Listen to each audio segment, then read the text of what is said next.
try not to talk about it, but I'm a method actor and...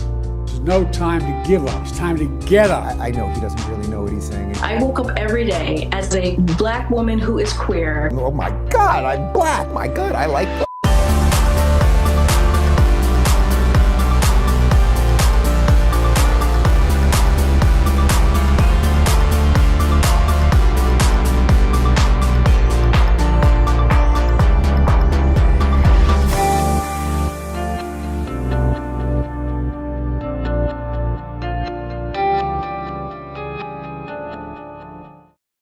Up, yo.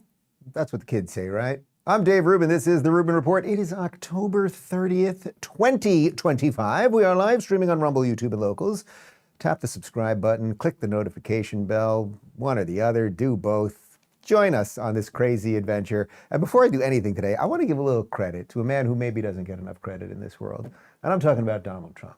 Because the man definitely doesn't get enough credit because he's bouncing around Asia right now and he does all these trips, Middle East stuff, shows up in all these different countries all the time, Europe, everywhere, seemingly never sleeps, never tired, gives these speeches, funny the entire time. I'm 2 days back, basically, day and a half back from Australia. And I got to tell you, the jet lag is still real. My brain is still not fully functioning right. I've been up since about 4:15 this morning, slept about 4 hours, but we somehow pulled off a pretty good show yesterday. And right before today's show, I walked outside and we put a little bet on. And if I hit the three-pointer, one shot, it was gonna be a 10 out of 10 show. If I missed, it was still gonna be a pretty good show because that's how we do it around here. And I did hit the shot. So I owe you a 10 out of 10 despite my fatigue and time shift disorder. Anyway, we got a lot to get to, some crazy Dems, little wackiness on the right. We got a Locals community Q&A on the other side. And I thought we would start with this because obviously it's very easy all the time to talk about the crazy progressives. They're all nutbags. We're going to have New York City run by Marxist jihadists soon, all of that stuff. But there are a couple decent liberals out there and they're still trying. And mostly they drink tequila, Copal, by the way, and smoke weed with Bill Maher at his Club Random podcast. And Charlie Sheen went on there. I guess he didn't smoke weed or drink tequila because he's clean these days. But he smoked a lot of weed and drank a lot of tequila in his day. And here they are talking about crime in Democrat-run cities, and I just thought this was just like too sane. What this was the moderate, sane position of everybody like 20 years ago, and now it is just completely out of lockstep with everything on the left. And do note the bottle of Copal on the table right there. Some crazy percentage of crimes, some side of crime was like from 600 people who just over and over did like 80% of the that is whatever. Just... I know. Wow. I know. So if you're able to build statistics from that, you clearly know who the they are, right? So why not just take those 600 people and build a special place for them? And this is why it's so Call it the 600 building. Right. You know? That's good. I mean, that's very good. There's the 600 building. Yeah, there it is. And this is why Republicans get elected, because Democrats run cities and they don't do that. Yeah, it's not rocket science. And the reason I wanted to start with that clip was because that is just sort of normal stuff, right? Like 20 years ago, it was just normal stuff. Before everything had become political all the time, people used to just sit down. And I think Charlie, he had a vape there, but I'm guessing that's not weed. That was probably just tobacco because apparently he's clean now. I watched a little bit of that documentary. But like people used to just sit down and just like kind of like hash out shit over a drink and like circle roughly around common sense. And of course, Charlie's right about that. And the 600 Club is kind of interesting. And the 600 building would be kind of funny. But we know this. And Bill's point at the end, that this is why Republicans win. People have just had it with their cities, their states, and the country at large being overrun by criminals. So let's put that down for a moment and get into some of the crazies, because the main problem that the Democrats seem to be having is to whatever extent there are sane people in their party still, and that's totally up for debate, really, at this point, besides Fetterman. They don't know what to do about the radicals. And then on top of it right now, we're in the midst of this government shutdown that, as I've said really from day one, I don't think most people really care about. I think people are basically like, wait a minute, the government's shut down. Oh, maybe I don't need them that much because everything's basically still working. Though it would be nice if our members of the military were getting paid. And I'm sure there are some services that are not being doled out the way they should be. Whether they should be in existence in the first place is a different topic. But here's a little compilation of just the sort of average, do nothing, nobody really likes you Democrats using the one thing they have. What is it? Fear. So Trump is weaponizing hunger. He's turning millions of children and seniors and veterans into political pawns. He's choosing politics over people, cruelty over compassion. And let's be clear about this. They've been on a crusade. The Republicans have been on a crusade against SNAP all year. They slashed it by $200 billion this summer to pay for their tax cuts for billionaires. Johnson understands that the second Trump term has been a national nightmare, and the notion that the American people will have to experience more of what they are dealing with right now. Largest cut to Medicaid in American history, Republican health care crisis, threatening to starve children and seniors and veterans by cutting off SNAP. The administration is clearly trying to weaponize hunger as part of their effort to continue to try to jam their right-wing ideology and this partisan spending bill down the throats of the American people. You know, the administration has been looking for ways to be cruel to the American people over and over. They are making a conscious decision not to use that money, just to inflict pain on 42 million people across the country. So the new one is we're starving poor people and we're starving children. Now, interestingly, note there's no video, and please find it and send it to us if I'm wrong, of anyone that is now starving that wasn't starving 2 weeks ago. By the way, there is and should be always a debate about whether these government programs work, whether it keeps people in a perpetual cycle of poverty or on the government dole in the first place. Why can't charities get involved? Chuck, you could donate a little extra money to feed somebody. Have you done that? Have you tried that, Timu Obama? But they just love the government slush, right? It's just the government must do all of these things. But again, I don't know of anyone that's starving right now that suddenly wasn't starving a month ago, but they just have the fear thing. And then the question, of course, is, do these programs work at all? There's what I just laid out. There's sort of like the cycle of poverty that it keeps people in. But then the next part of that is, who is on these programs? How did they get on these programs? And then really, how long should they be on these programs? Like all of these food programs, when they have subsidized rent or lower income housing, all these things, they were supposed to be temporary. But just like that video from Arnold Schwarzenegger we played a day or two ago about gerrymandering, when the government comes in and says something's temporary, it's only temporary till it's permanent. And that's why most people don't get off benefits. If you give people just enough to survive, that basically crushes their desire to do anything. It has nothing to do with race or any other factor. That's just a human condition. You give people just enough and they're just like, oh, I don't really have to do anything now, and I can get this apartment and I can get this food and blah, blah, blah, blah. I can have my Takis and my Prime and all that stuff. And everybody loves Takis and Prime. Nobody's talking shit about Takis and Prime. This guy loves it. I became Donald Trump right there. But who are the people that are getting these SNAP benefits? Well, watch these two videos and tell me, should these people be getting your government money? Without the government support, I cannot stay maybe a month or 2 months. Employee of the school district, I only get paid once a month.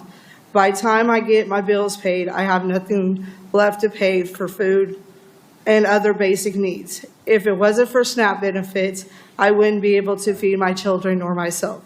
Yeah, that lady's starving, right? She's real. I mean, for God's sakes, if that woman doesn't get some food in her quick, and then the other guy, okay, you're an Iraqi refugee. All right, but how about come here and work? Get to work and build yourself up. And if you're not on these programs, you only have another month. Well, then maybe, I don't know about this guy specifically. So and that woman specifically. So it's not really about them, but those are avatars for something. We have people who come into this country right? This guy's new refugee to the country, okay, fine, and then feels that he is owed something beyond just being allowed to be here, which is a pretty freaking big privilege that most people in the world would love to have, right? He's here, but then also we must owe him that we have to keep giving him benefits. And then a woman who is as big as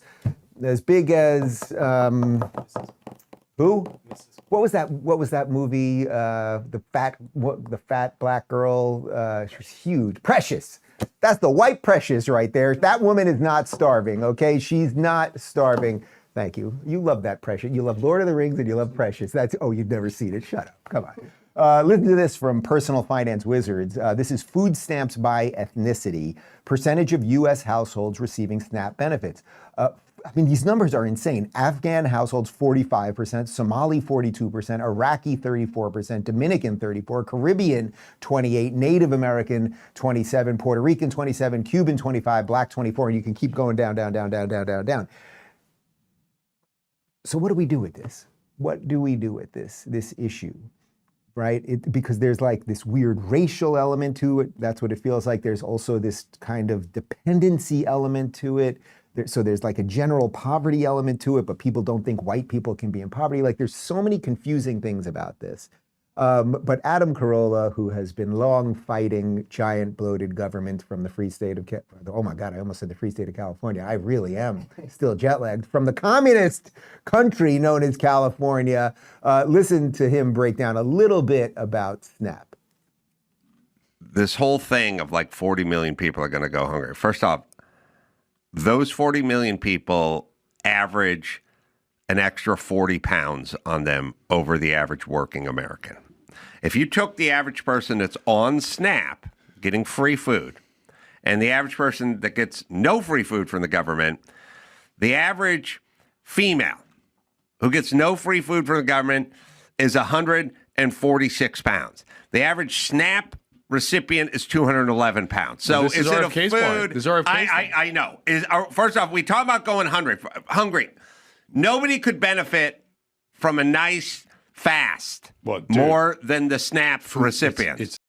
That is wild. If what Carolla just said there is wild, can we try to double verify that right now? But I'm sure he did his homework on that. The average woman in America is 146 pounds. The average SNAP female is 211. Like that is like big chick wrestling level. You know what I mean?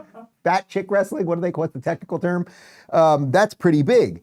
So these people could use a little bit of a diet. But again, it's of course, it's really, really just about the fear and how many of these people, regardless of the nationality thing that I just put out there, how many of these people should be on these things? And also, why can't the Democrats? Chuck, you've got a shit ton of money. And we've all seen that picture of you making delicious cheeseburgers. Can't you give them a little food? Bernie, can't you put up a couple of these people in your house and give them a little food? But they never want to do anything that will cause them pain. They just want to make sure they can be virtuous by taking other people's cash and doing what they want with it. Let's jump over to CNN, where Jake Tapper, and you know my feelings about Jake, he kind of did a decent job here. He had Democrat Representative Melanie Stansbury on. And he points out that this is the Democrats just not wanting to open the government. Should the Democratic senators from New Mexico, your home state, vote to open the government so that these SNAP funds are not at risk? Let me be clear. The administration is choosing to starve American children with money that they already have appropriated. I'm not applauding their tactics. By the White House. Well, this is a choice by the White House. This is also, Congresswoman, this is also a choice by Senate Democrats to not vote to open the government. Yes, it is. Yeah, Jake, I'll give you credit. I'll give you credit, Jake Tapper. You are right, because the Republicans have, I think it's 52 or 53, maybe one Democrat jumped over, votes to get the clean resolution, the CR bill, which is what always happens, but you need 60. So they just need basically 7 or 8 Democrats to jump on board, and the government would be open right now. But the Democrats, as we've played a couple of videos in the last week or so, the Democrats feel that this is their leverage point. If they can make people think that people are starving, if they make people feel a certain amount of pain, this is the only way they will get Republicans to cave. My sense is Republicans are not going to cave. I don't think there's any desire on the right now to push Trump and the rest of the Republicans into caving. But there is desire to get the Democrats to cave because it's their base that's being hit by this. Here on CNBC is Joe Kiernan, the host, calling out Senator Peter Welch of Vermont over the government shutdown and saying that they're extorting Americans. Are you ready to vote with the Republicans to reopen the government at this point as a reasonable Democrat? Maybe others would follow you. You know, I'm not there yet because we have had literally, Joe, no discussion whatsoever about how we're going to deal This with is the these right way spikes to in do it, premiums. Senator? By people not getting paychecks at the TSA? This is extortion. You think this is the right way to do it? In your conscience, you think it's the right way to do it? I never thought I'd say that, Andrew, that it as a human being, he always says that. As a human being, you think this is the right thing to do? That's your line. Well, that's why Senator Hawley on Have Our Bill to make sure that folks get the nutrition that they absolutely need is why the president is paying the troops. All right. First off, to the last point, that they so want people to get the nutrition they need and everything else, then how about you guys create the economic conditions so that people can build businesses and get jobs and save a little money and buy a house and do all those things so they're dependent on themselves and less dependent on government. This is the perfect, in some ways, this is the perfect storm of why the Democrats are so terrible at this point, right? They do all these terrible things with the economy. Look at the last 4 years with the Inflation Reduction Act and endless spending. Oh, and COVID, locking people in their houses and kicking people out of work and all of those things, right? And then people become dependent on the system. Then they choose to shut down the government, and then people are upset that the thing that they're dependent on isn't giving them stuff. Well, maybe it's because the whole equation is backwards. You shouldn't want the government to give you anything. You should want the government off your back so you can get out there and get stuff for yourself. But again, he's just deflecting the question because it's like, yeah, you could be a human, as the interviewer said. You could be a human and just open up the government if you think this is all so important. If children are starving, you can put your shit aside and open up the government. We just need 7 or 8 of you. That's it. Here's a little quick compilation. It's Bernie and Schumer at a press conference. And again, they are so focused on this SNAP thing. Now remember, they can open the government themselves. Bernie is a senator. God help us all. Chuck Schumer is a senator. Why, I have no idea. But this is on them, but watch them deflect.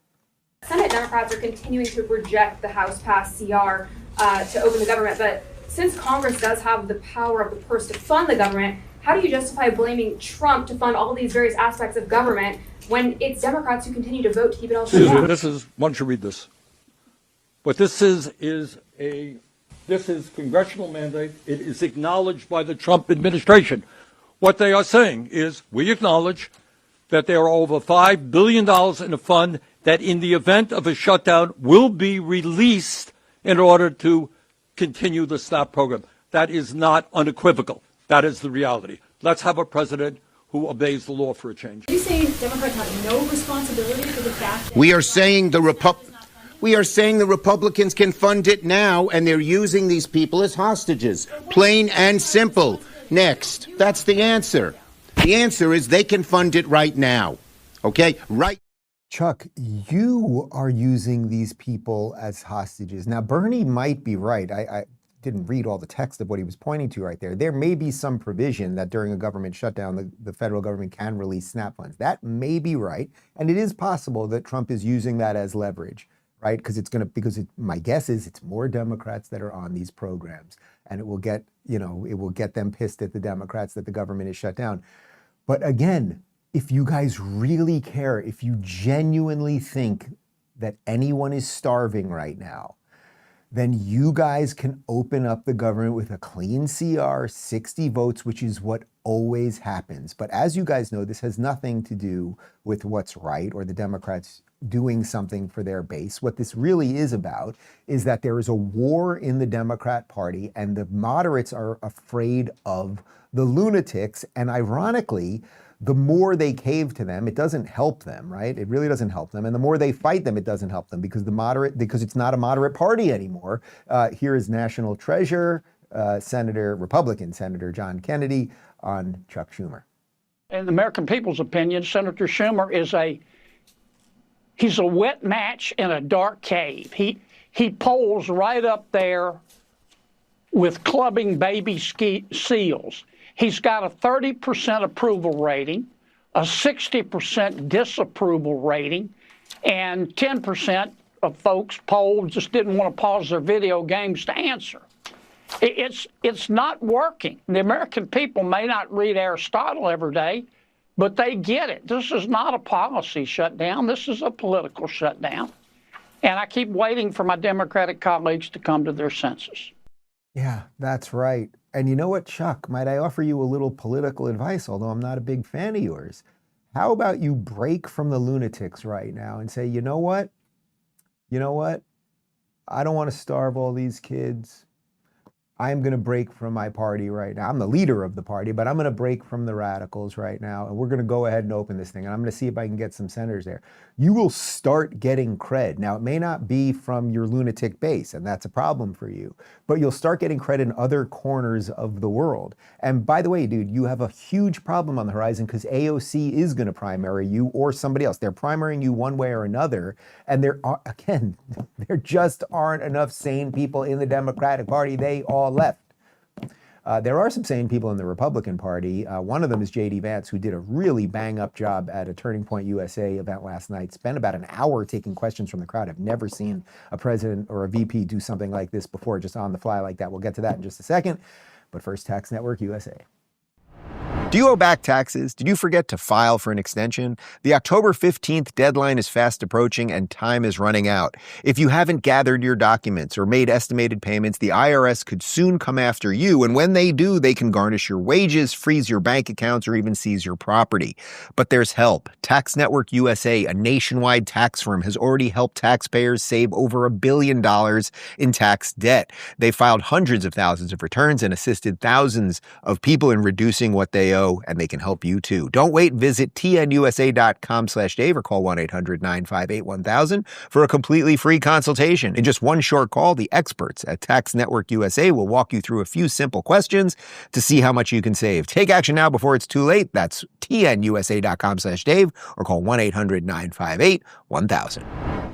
All right, so J.D. Vance went to University of Mississippi last night. You know how to spell Mississippi, Connor? M-I-S-S-I-P-P-I. I learned that from, what's her name? What was that Broadway show with the girl with red hair, the little girl, and Daddy Warbucks? Annie, thank you. Brain. How does Trump do it? Anyway, he was at the University of Mississippi last night, and he gave a talk. It was a Turning Point event. And then they just opened it up to questions, very much in line and in the spirit of what Charlie Kirk has been doing or had been doing for years. And he got seriously tough questions. It was extremely impressive. I think he basically gave a master class. Here's one question that a girl gave implying that Trump's policies hurt immigrants. Pushing out policies that hurt us. And these policies are not even solving the problems. These policies are just creating chaos. No, ma'am. Okay, so just because one person or 10 people or 100 people came in legally and contributed to the United States of America, does that mean that we're thereby committed to let in 1 million or 10 million or 100 million people a year in the future? No, that's not right. We cannot have, I'll go and finish. We cannot have an immigration policy where what was good for the country 50 or 60 years ago binds the country inevitably for the future. There's too many people who want to come to the United States of America, and my job as vice president is not to look out for the interests of the whole world. It's to look out for the people of the United States. Yeah, and he got huge applause for that, as you heard. And it was just, we're going to show you a bit more, but it was just a master class in how to answer questions honestly and clearly. And it really reminded me of debate night with him during that VP debate, when he just has a complete understanding of the issues. He has a nice way of speaking. And I think, even though I was pulling for Tulsi to be the VP, I think Trump absolutely did a bang up job here by selecting JD. It was interesting, her question, because her question also said, the Trump policies hurt us. But then it was really about illegal immigration. So I don't know if she meant she's illegal, I suppose not, or she's just sort of a standard lefty who seemingly is unable to make the distinction between legal and illegal. He also makes the point that just because 10 or 100 people are coming here and doing just fine doesn't mean that there should be an unlimited amount of it. And the broader point was the second part, which is that things used to be different. We were going through an industrial revolution 50, 60, 70 years ago. We needed more people. Now, with the advent of robotics and AI and all the technological horizons that are about to be we're about to go through right now, we don't need as many people. That's true. And industries are wildly changing. And wait till you see, I mean, I think it was announced this week, Amazon's going to get rid of something like 30,000 employees because of they're going to be able to use drones to drop packages off. And eventually all of the Uber Eats people and Postmates people that are delivering your food, that will all be done, via an automated Tesla car, probably with a robot that will come out. There's so many things changing right now. So it would only be in the interests of the United States to close the border, which we've done. We still have to figure out who's here, right? The 20 plus million people who showed up in 4 years. We've only booted a slim, I don't even think it's 1 million people, so it's a slim percentage of that. And they're pissed about that, by the way. But we have to take stock of what is here in the United States. And as he says, he is the VP of the United States. He has to do what is right for the United States. I thought this was a really nice moment too, where JD is asked if Trump has any conflicts of interest as it pertains to Israel. And listen, it's just a masterclass. He's really good at this. Watch this. Do you think it's a conflict of interest for Miriam Adelson, an Israeli donor, to give millions of dollars to his campaign and then Trump have pro-Israeli policies? Well, if you're asking, do I think the President of the United States has a conflict of interest? No, I do not. Let me give you just a couple of examples of this. Number one, we have heard from some pro-Israel voices, some people who really love the state of Israel, that they don't want us to have a relationship with certain Middle Eastern countries. Well, the president, his attitude is we need to build relationships with any country where we have shared interests, and he's going to do it if it's in the interest of the American people, and he's done exactly that. Number two, there were people, and I remember this criticism of the President of the United States, I just raised it in the context of a conversation that I had with Charlie.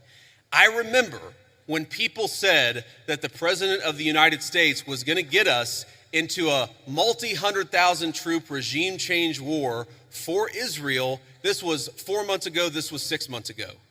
Now, the people who accused the President of the United States of wanting to get us into a regime change war for Israel, I wonder if they stepped back and said, you know what, we were wrong about that, because the President of the United States did not want to get us into a regime change war for any other country. He wanted to knock out a nuclear facility and get everybody back home, and that's exactly what he did.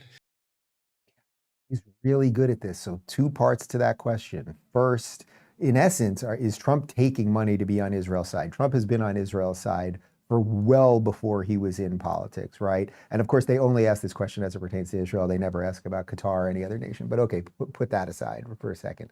The second part was really interesting because it was a little gratuitous that he went into the Iran thing right there, because it wasn't about Iran. Well, he did point out that what Trump does is try to build relationships where they are, and he's always looking for America first. And sometimes you're going to agree with an ally, and sometimes you're going to disagree, and that's what international relations are all about, right? That's like having friends. Sometimes you agree with your friend, sometimes you don't, right? Like that's just basic relationship management 101. But the Iran thing was super interesting because he wasn't asked about Iran, but then he went out of his way to say there were a bunch of influencers who said, we were going to end up in a nuclear war, thousands of people were going to die, blah, blah, blah.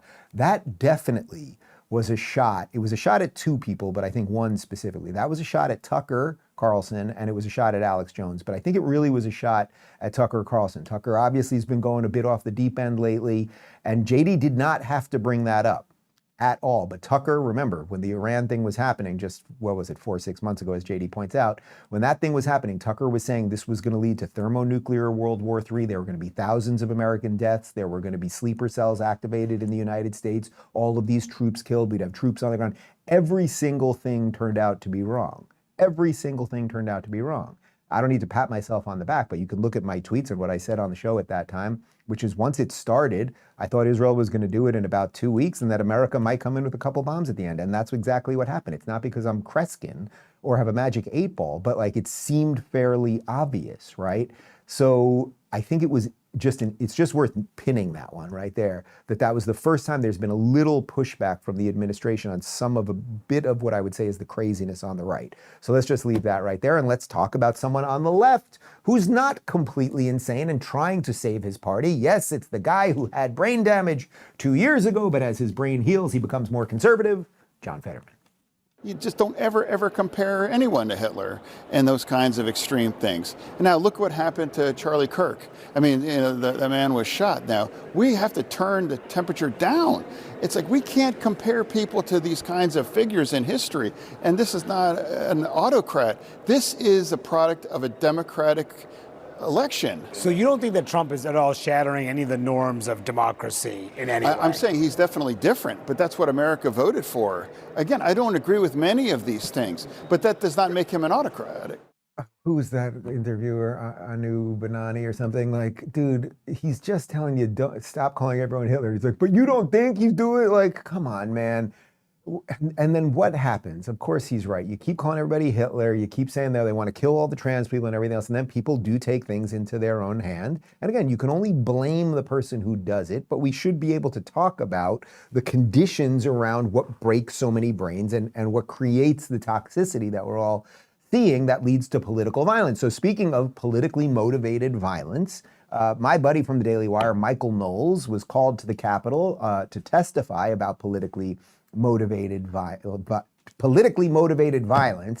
And here he is with some wise words for Cory Booker, a man who once didn't urinate for 18 hours. I think Senator Booker made a good point just a moment ago when he said we have to self-examine, we have to be introspective. And, I can't help but think of a line today. Jay Jones has the vision, commitment, and integrity to keep families safe and make sure every Virginian gets a fair shake in the justice system. I'll be working every day to ensure Jay wins this race. That's the endorsement of Senator Booker for a man who would seek to be the Attorney General of Virginia.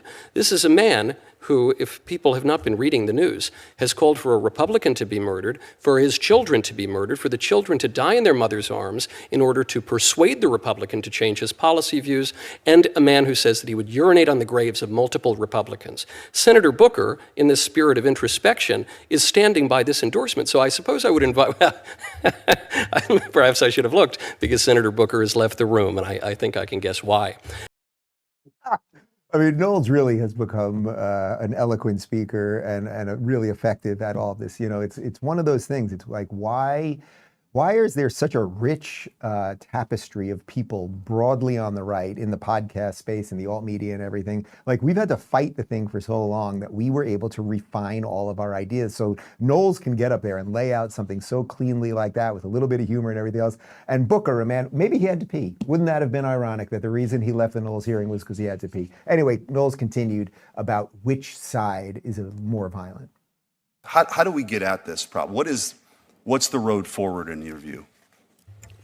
We might be able to find a little bipartisan agreement if we acknowledge something that both parties at different times have acknowledged, which is that marketplaces of ideas or any other kind of marketplace only function when there are rules and when we abide by those rules. You can't have a marketplace if bandits keep shooting up the marketplace. And this is why it's so important to identify where the threats to the marketplace have really been coming from. Have we seen left-wing speakers shouted down on campuses? Have we seen left-wing events interrupted by terrorists? Rarely so, if ever. I can't think of an occasion. I think any honest Democrat even would have to acknowledge, as the Atlantic magazine did, as even CSIS has acknowledged, that the threats today to the free marketplace of ideas come from the left. Yeah, and again, we all know it. Who was burning down our cities during the summer of love? Who is out on the streets every weekend attacking the Portland federal courthouse? Who's out there chanting "River to the Sea" and pulling down monuments and burning American flags? Who's out there in blue cities, I don't know, raping the women and shooting the black people? I mean, okay, fine, you got it. So what is the counter to all of that? Well, the counter to all of that is we have a Republican Party right now that's pretty good, I would say, and it's being led by a guy that I really would like to sit down with and just talk to about jet lag, because he's bouncing all over the world and seemingly is never tired and always on point. Obviously, I'm talking about Trump. And now he's bouncing around Asia and made a surprise visit to China, which we'll get to in a second. But first he is in South Korea, and here he is, and just explaining a bit about his philosophy when it comes to success. True success comes from having the confidence and the courage to prove the doubters wrong. And oftentimes you'll go the opposite way of almost everybody, and you'll be the one that's right, and the others will be the one that's wrong. And that's where you have your greatest successes. And that's it. And that's what Donald Trump really is, more than anything else, more than being Hitler or anything else. He's a guy that went the other way when everybody else was going the other way. When we kind of had this uniparty between the Republicans and the Democrats, Trump broke the thing, and it was scary for a lot of people, and they didn't like how he tweeted and did all, how he spoke or whatever it was, made fun of people. And I'm sympathetic to all of that to some extent, or I certainly was in years past. But it's hard to criticize the guy who does the thing that everyone says can't be done and then is righting the world. He really is. He's righting the world. We are watching the world order, which was so close with the Biden auto pen presidency. There was such a lack of leadership by America. The globalist forces and the World Economic Forum and all of these things, they were getting stronger and stronger and stronger. National borders kind of didn't mean anything anymore. And we were becoming something, I would say globally, that was extremely dangerous. But now, by America standing up for itself, it's showing other nations that maybe you can stand up for yourself too. But let's do a bit more on some of the success that he's having in Asia right now. This is from Eric Daughtry.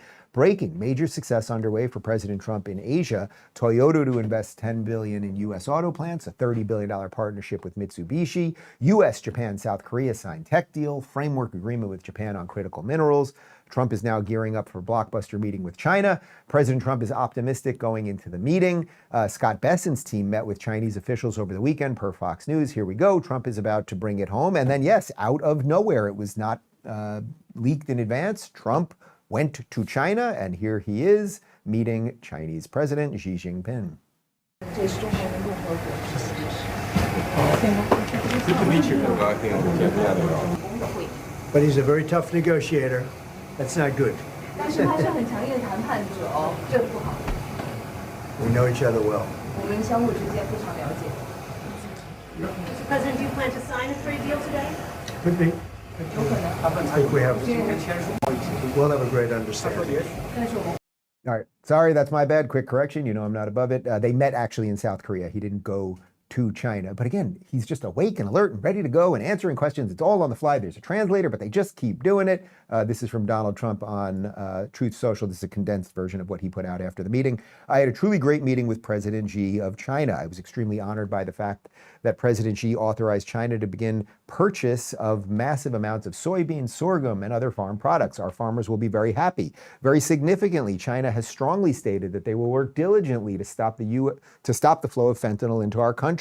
They will help us end the fentanyl crisis. I want to thank the great countries of Malaysia, Japan, South Korea for being so generous, gracious, and hospitable. Also Australia, Canada, New Zealand, Singapore, Thailand, and Vietnam. Hundreds of billions of dollars are being brought into our country because of them. Our nation is strong, respected, and admired again, and the best is yet to come. So look, guys, we will see where this all lays out, right? Like, you got to see where it lands, just like all the tariff deals and everything else. But them meeting is good. If it is actually true that China, which in some sense has been using fentanyl as a weapon of war against us, right? It's not a conventional weapon of war, but if you just flood our streets with drugs and our young people are dropping dead at the rates that they have been, that is a kind of war, right? It is. It's sort of like the Opium War. It's kind of a war. And if we can scale that back a little bit, if we can get all this new investment from these Japanese and South Korean companies, and then we can work with China on some of these things at least, then strikes me as pretty good. And then maybe once those relationships are tightened a little bit, we can work through this China-Taiwan situation. But we'll leave that right there. Let's talk about Harvest Right for a moment, and then we've got a RubinReport.locals.com community Q&A. Let's face it, guys, eating healthy can be a challenge when life gets busy, but the Harvest Right freeze dryer has completely transformed the way one approaches meal prep. With the new single prep session, it's now possible to store homemade, nutrient-rich meals for months or even years without preservatives and without stress. From roasted vegetables to smoothie ingredients to full-grain bowls, almost anything can be freeze-dried. When it's time to eat, just rehydrate a prepared meal and enjoy healthy, effortless food perfect for those always on the go. It's like having a reliable backup plan for every weeknight dinner emergency. Even snacks get a serious upgrade. Freeze-dried apples, strawberries, and mangoes become go-to treats, naturally sweet with no added sugar. They're not only satisfying, but also kid-approved. For anyone tired of relying on takeout or watching fresh produce go to waste, this is the kitchen upgrade that makes all the difference, and it's a serious money saver too. Take control of your meals at harvestright.com/Rubin. Okay, community Q&A, here we go. Connor says, what do you care most about on a day-to-day basis? Connor, is this you or a different Connor? There's only one N in there. Okay, different Connor. I mean, the obvious answer is the kids. Actually, they're right now. They're at the dentist, and David just sent me a picture of the two of them on, in the chairs right next to each other, and they've got cool sunglasses on, and the dentists or the technicians are in there doing their thing. Sounds like teeth are in good shape. But after being away for 14 days and coming home, I was able to jump on an earlier connecting flight, so I didn't think I was going to see them to the morning, but I got to see them right before bed the night before I anticipated being home with the time change and everything, and just to walk into the house and Daddy, you're home, and big hugs and just so excited. And then I brought obviously some koala stuff and kangaroo stuff and some bluey stuff and t-shirts and all that. And that 3 is a fun age because even in 2 weeks when you don't see them, there's so many more words, just the language is just bursting out of them. The sense of humor gets better every day and all that stuff. So yeah, that's the easy and obvious answer for any parent, I think. Brian says, I'm curious to get your thoughts on the international effect of Mamdani being elected mayor. International finances in New York, the UN, and international businesses, are they planning to move elsewhere like Florida or Texas? Look, first off, let me just say, pray. Like, if there is any chance in high hell that this is not a foregone conclusion, then just pray. Because if New York City goes down, it may not happen over. Yes, he's so authentic. Look at him with his hand over his heart. He's so authentic. If there's any chance that he won't win, like, this is the moment that every good person has to wake up and be like, you know what, maybe I was considering the wrong thing, or I was considering not voting, or I was going to vote for Sliwa, but he can't win, and I've got to vote for Cuomo. And that doesn't mean that Cuomo is a great governor or would be a great mayor, but he would not usher in the destruction of New York City.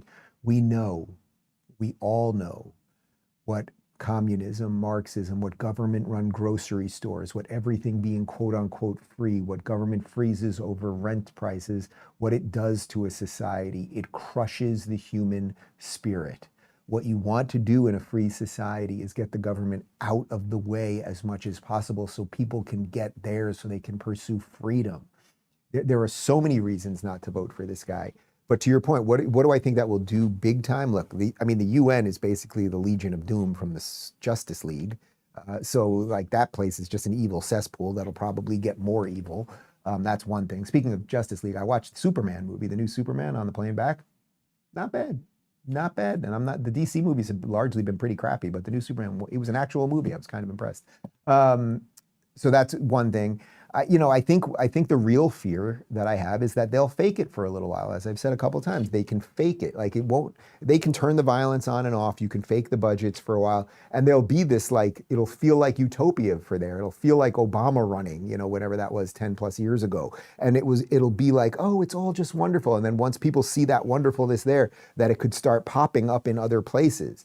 Of course, it ultimately will collapse. But I think the other effect is you are just going to see tons and tons of people leave. And yes, most of them will go to Florida.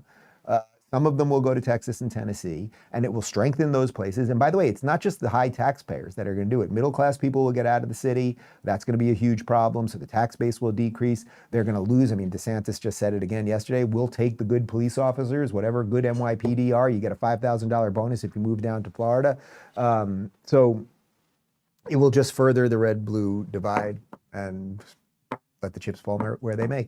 Olaf says, was there a meal in Australia that really stood out for one reason or another? Not only was there one meal that stood out, we took a picture of it, because have you eaten if you have not taken a picture? So this was, we had one day where it was just, we didn't have much to do during the day, and I took the guys and we went to like a beach club during the day, and that is a big ass board of meat. You can see the tomahawk there, and there was some Wagyu fillets, and there was, I think, a rump roast, which you have to say like that, rump roast. There was a piece of lettuce, which was confusing to me. Did anyone eat the lettuce? You guys didn't touch the lettuce, did you? You did?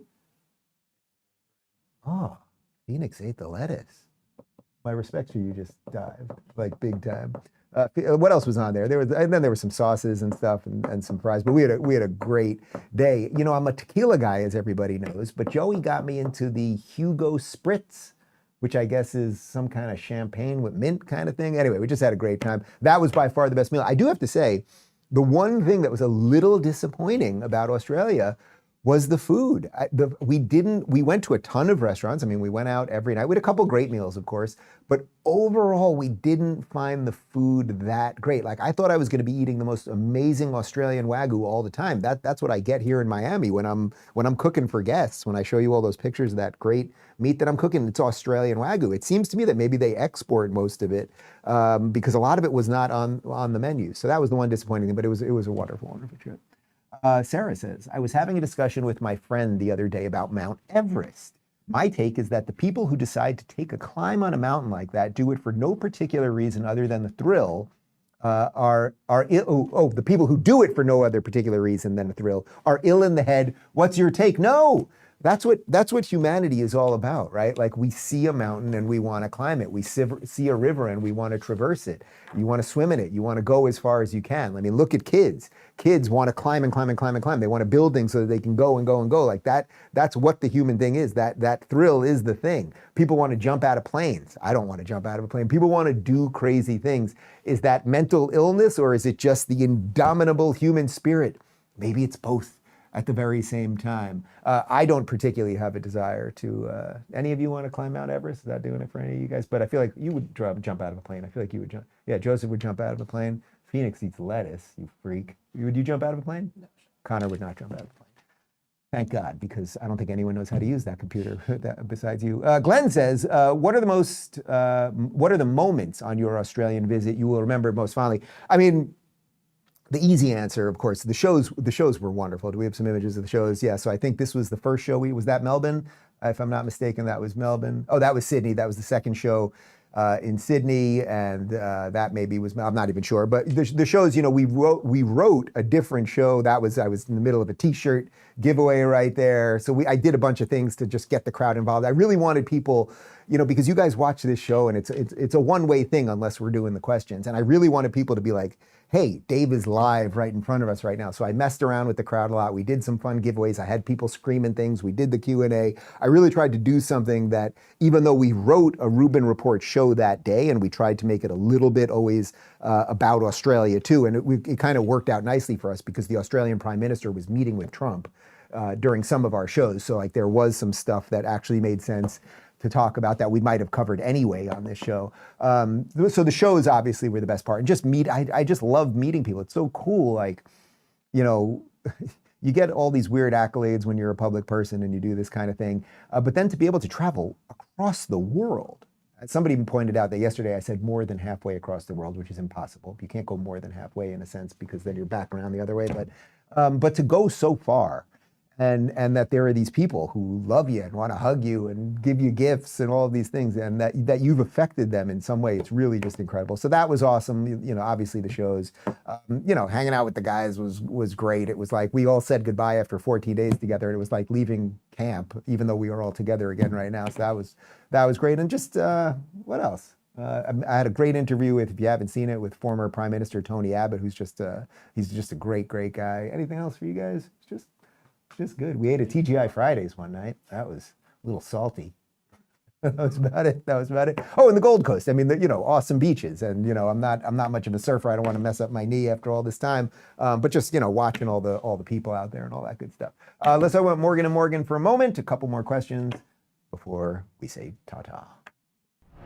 If you've ever been seriously hurt in an accident, your injury could actually be worth millions, and most people have no idea. Insurance companies love to lowball claims, offering way less than what you deserve. That's why there's Morgan & Morgan, America's largest injury law firm with over 1,000 attorneys across 50 states.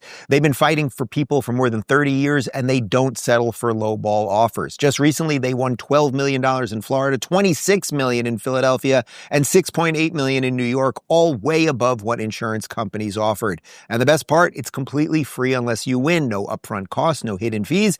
It takes only a couple minutes to see if you have a case. Did you know you can start a claim with America's largest injury law firm in just one click? It's super easy. Just go to forthepeople.com/Rubin or click the link in the description and pin comment.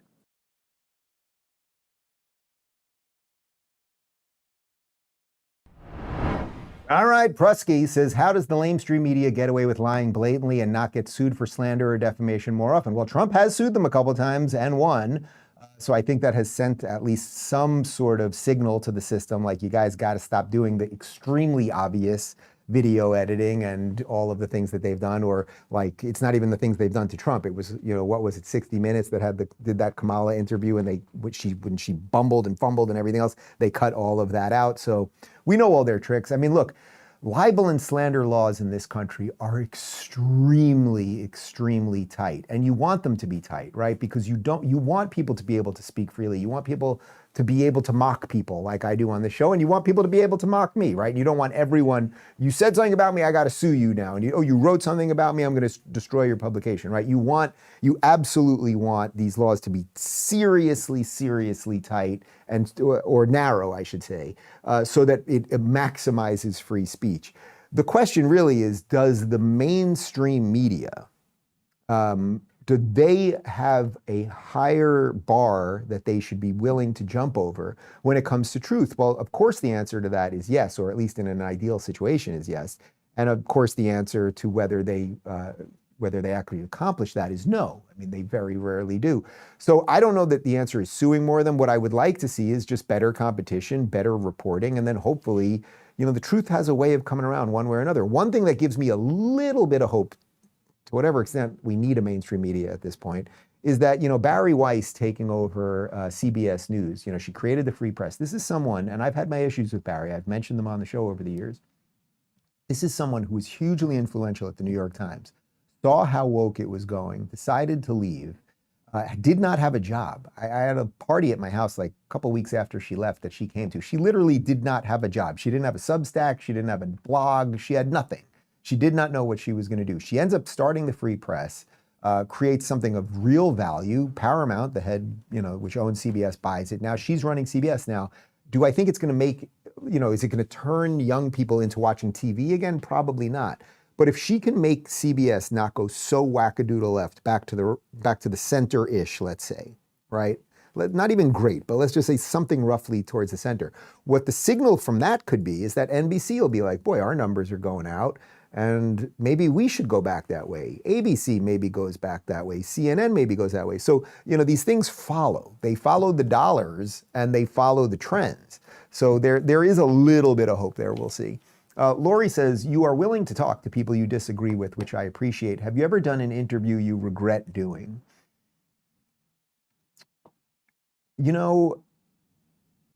I would say this, in light of, a couple recent events, some of the weird things that's been happening on the right for the last year or so, I don't have regrets in that sense, because even the things that you do wrong or that you look back and you go, I could have done this better or something, if you're a growing person, they will benefit you in the long term, right? That's how you learn. You don't always learn by hitting every shot. You learn about the shots that you missed so that then you can get better.